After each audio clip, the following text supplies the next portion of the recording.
Professor MD Nanjundaswamy ಅವರು ಒಂದು ದೊಡ್ಡ ಹೆಸರು ರೈತರ ಸಂಘಟನೆ ಅಂತ ಬಂದಾಗ.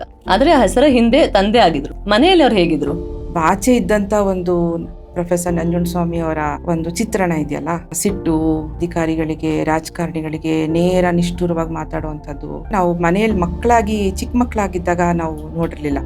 ಸಿಟ್ಟು ಬರೋದು ಅಯ್ಯವರು, ಆದ್ರೆ ತುಂಬಾ ಖುಷಿಯಾಗಿರೋರು, ತಮಾಷೆ ಮಾಡೋರು, ಹಾಡು ಹೇಳೋರು, ಚಿತ್ರ ಬಿಡಿಸೋರು, ನಮ್ಮ ಗಣಿತ ಹೇಳ್ಕೊಡೋರು, ಕನ್ನಡ ವ್ಯಾಕರಣ ಹೇಳ್ಕೊಡೋರು. ಶಾಸಕರಾಗಿದ್ದಾಗ ನಾವು ಒಂದು ಪುಟಾಣಿ ಮನೇಲಿ ಇದ್ದಿದ್ವಿ ವಿಜಯನಗರದಲ್ಲಿ 30-40. ಅಲ್ಲಿ ಜನ ಯಾವಾಗ್ಲೂ ಗಿಜಿ ಅಂತಿದ್ರು.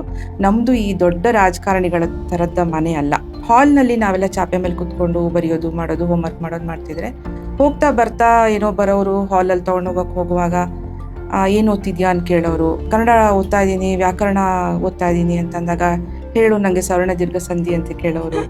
ಈ ತರದ ಒಂದ್ ರೀತಿ ಎಂಬೆಡೆಡ್ ವಾತಾವರಣದಲ್ಲಿ ಬೆಳೆದಿತ್ತು.